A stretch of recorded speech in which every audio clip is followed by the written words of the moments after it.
Good morning and welcome to Human Sexuality, Social Work 965. What this recording will be is an overview of the syllabus, a little bit about myself and the expectations for the course. If you have any questions when this is over, please feel free to contact me. So I'm Leah Doherty. I'm the faculty person for this course. I feel like we got some shadows going on here. I've been teaching at Marywood for about 20 years, both part-time and full-time. I currently am the program coordinator for the Scranton campus. I teach 3 or 4 courses a semester, a couple in the summer. I also teach part-time at the University of Scranton, and I work as a consultant for Diana T. Myers and Associates for homeless services and grant writing, etc., in the eastern part of Pennsylvania. And my full-time job, I guess you could say of sorts, is that I'm a foster parent. I currently have 5 youth living in my house. I have a 17-year-old Josh who I have legal custody of. He's lived with me now for 4 years. I have a 10-year-old Jalen that hopefully in the next month or so I'm going to do adoption for. And then right before Christmas, the week before Christmas, we were placed, 3 little girls were placed with us in an emergency placement, and they are ages 2, 6, and 7. I expect that they'll only be with us for a couple months, but it certainly has made for a busy household over the last couple weeks with an added, the added extra children. So I love being a foster parent. I love being given the opportunity to have youth come into my house and provide a safe, comfortable place for them, some opportunities while they're with us. For Josh and Jalen, it has become permanent. For others, it has been very short-term stays or sometimes longer. I've had a total of 28 children in my house in the last 5 years, and some have stayed as short as 1 day, and some have been here for a year and then gone home. So I am blessed with this opportunity. Okay, so the syllabus. So hopefully you have an opportunity to take a look at this before you watch the video and look through it as you watch. The course rationale, human sexuality is an integral component of social work practice. It's part of the human behavior sequence, and I'll be looking over at the syllabus occasionally, so I apologize if I look away from the screen. What I look at this course is looking at the ways in which human sexuality integrates with all other aspects of social work practice. So as you develop your personal practice stance of who you want to be as a professional, how do you incorporate human sexuality into your practice?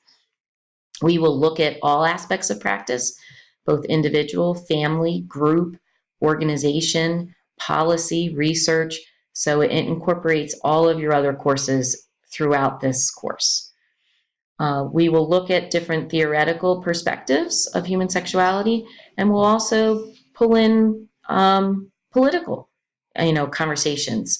Whatever your political orientation is, your political party affiliation, that doesn't matter to me personally, but we need to look at how that impacts on your professional practice, what's happening both in your community, in your county, in your state, and nationally related to topics of human sexuality is one part of that. Then also when we look at ethics, what your personal beliefs are, your personal philosophy, how does that impact who you are as a social worker? So as I said, I don't personally care what your political affiliation is. I don't personally care what your value orientation is. Don't care what your belief is regarding any particular topic. We are going to address several controversial topics, and we need to be open to hear each other's point of view, to be respectful, and to look at the pros and cons of that perspective in a social work practice setting. Okay, so hopefully that makes you feel somewhat comfortable. Many of you know me, so I hope you know that I'm open to anything. For those who don't know me, I hope that very quickly in the semester you will realize that this course is open to licensure prep materials. Sorry, the screen went blank and I thought I stopped the recording. So there will be 15 questions. It will be done on Moodle. They will go live on Friday at noon and they will close Sunday at midnight. Okay, so you'll have a couple days to do the quiz. My expectation is that you will not share information with each other. That we need to be ethical social workers and not talk to each other about the questions that are in the quiz. If I think that that is happening, I will change the format and we will have a 30-minute window to do the quiz where everybody has to log on at the same time. So please don't disrespect the fact that I've given you, a 2.5-day window to do this quiz by talking to each other about the questions on the quiz. Okay? That's also not fair as well, because if there is a question that multiple people get wrong, I have, and at times in the past, thrown out a question, but if some people start to share the answers with each other, that could, influence my understanding of people's experiences with each question. Okay. Next is the current human sexuality issue reaction paper that is due February 19th. It is a paper that you'll upload onto Moodle. You will locate in the media, newspaper, magazine, news website. Has to be a news-related site, okay, not a journal article, something very current. A story and issue related to social work practice. I would like you to find something within the last 3 months, unless it's something that's really important to you and maybe it happened over the summer. That would be fine, but we want to stay current in the last couple months. So 3-4 months would be great. Once you find a news article, then you will go to the literature and find 3 additional related articles, either journal articles or government-related reports would be acceptable. And then you will answer the questions that will be posted. There'll be an outline posted on Moodle to give you a little more detail, but really it's just a summary of what you see in the news article and then what do the 3 additional articles or materials add to your understanding of this topic. Okay, the next is research and policy assignment. That is due March 26th. You will identify a research study conducted in the last 5 years related to human sexuality, or, it's a choice here, or a federal or state legislation enacted in the last 5 years related to human sexuality. And you'll do a 1-page summary related to the questions on Moodle. And as you post them, I will be responding back to you to engage you in some conversation about the topic that you picked, the research study or the policy. So it will be an interaction between you and I for this topic. The next assignment is your evidence-based practice brief. This is a 2-page handout saved as a PDF, and I will post examples of what other students have done.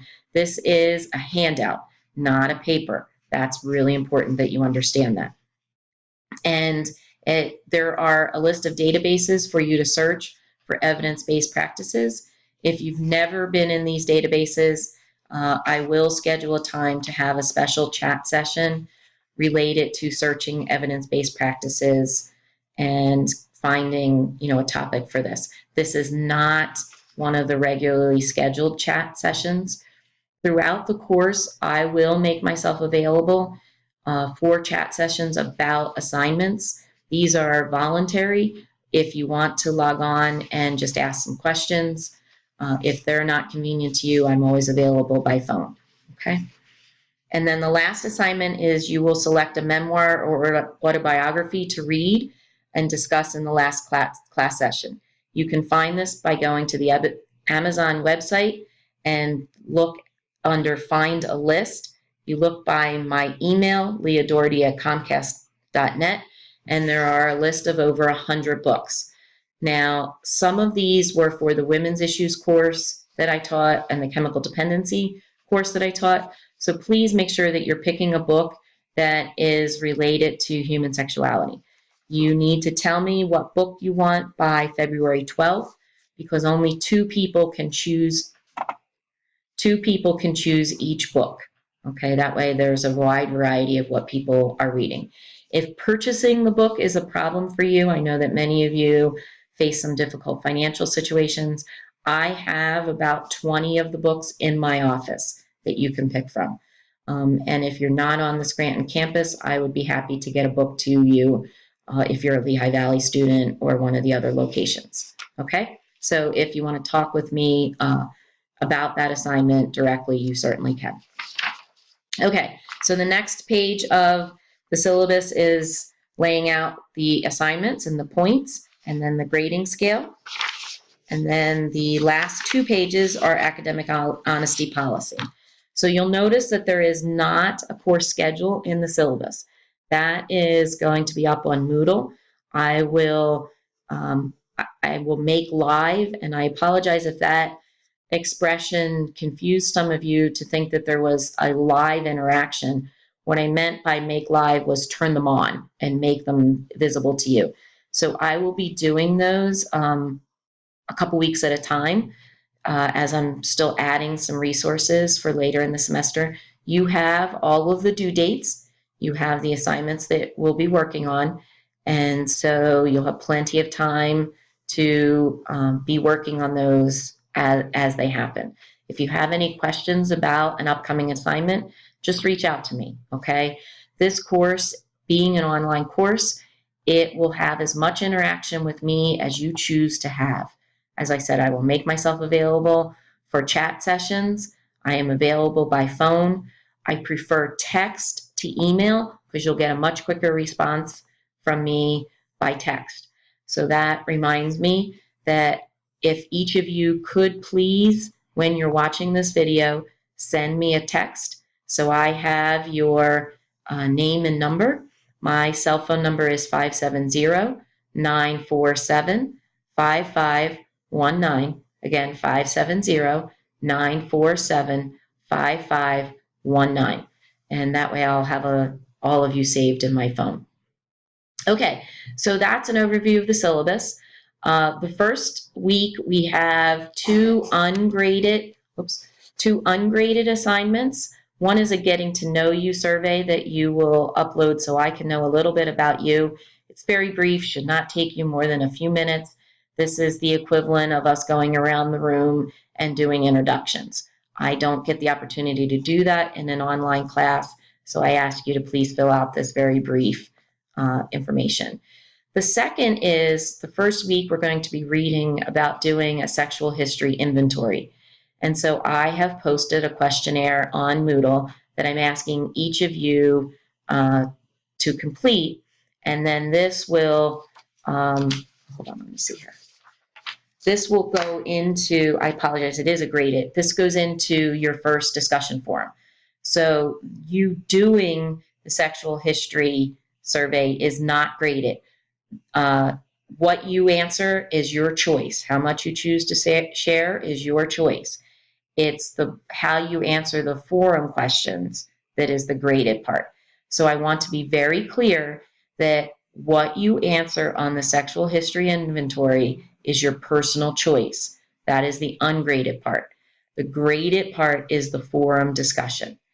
And I am doing this right off the bat. First off, to let you know that anything is on the table to be discussed in this semester. And again, you will get out of this course what you put into it. And if you feel comfortable to share something as part of the course, others in the class, I hope, will be respectful. And that ultimately I'm doing this because if you want to incorporate sexuality into your practice, you are going to put on the table things that are going to make people uncomfortable, that are going to make yourself uncomfortable, that are going to make your clients uncomfortable. So if we can't look at that right off the bat for ourselves and our classmates and as a topic of this course, then I think it presents a challenge that I can help you work through the course to see what your comfort level will be. I am not saying that everyone has to be comfortable to talk about everything. Please understand me that I recognize that there are personal things that some people are not comfortable to discuss or share. That's okay.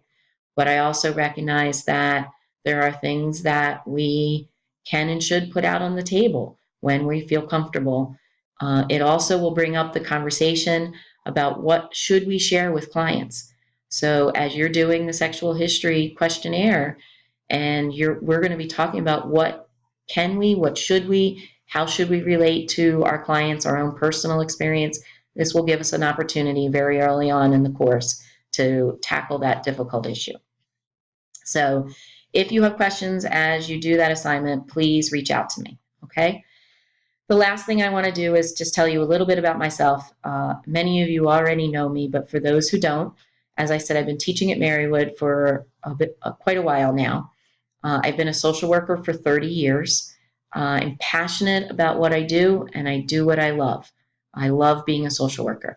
I love teaching this course, so I hope that some of that passion will come through. My professional practice is that my first kind of full-time social work job was working with persons with HIV in 1990, before there were meds approved, when things were really very stressful for people living with HIV because there was a lot of fear, there was a lot of stigma, it was still associated with those people from that place.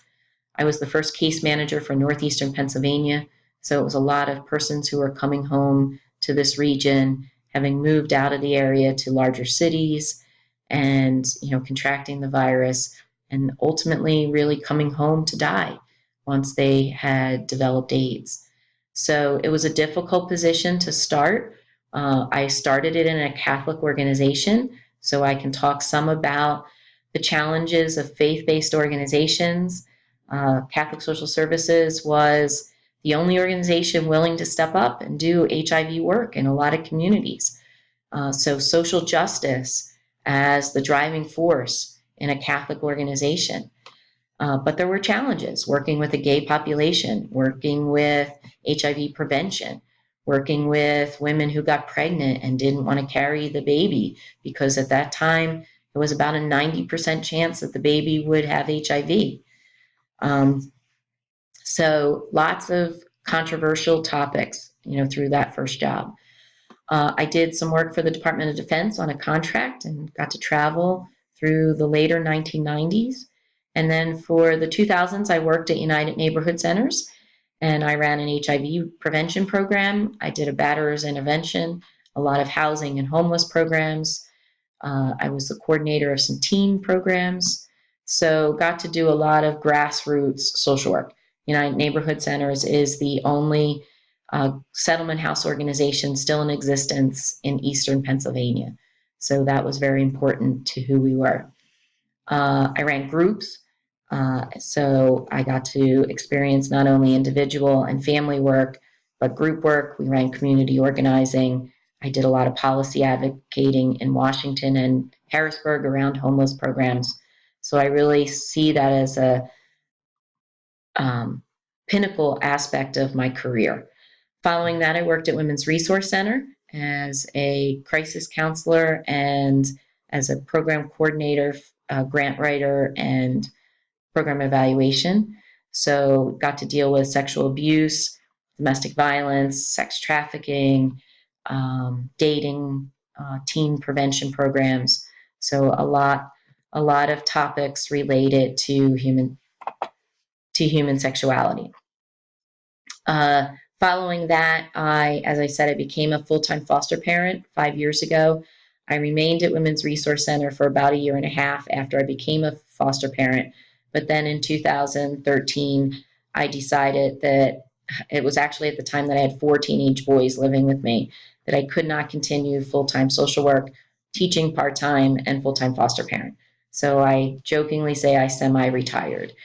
However, today I continue to teach. I work as a consultant. I'm also a consultant to Lackawanna County Treatment Court, doing their grant writing, and I have worked with the Independent Living Program in Lackawanna County for the youth aging out of foster care, helping to facilitate a group. So I continue to do direct service practice, as well as what's happening with my family and teaching and research. So I like to keep my hands in lots of aspects of social work practice. So that's a little bit about me. I look forward to hearing all about you and being available as much as I can for you through this learning experience. Let's begin the journey of human sexuality and social work practice.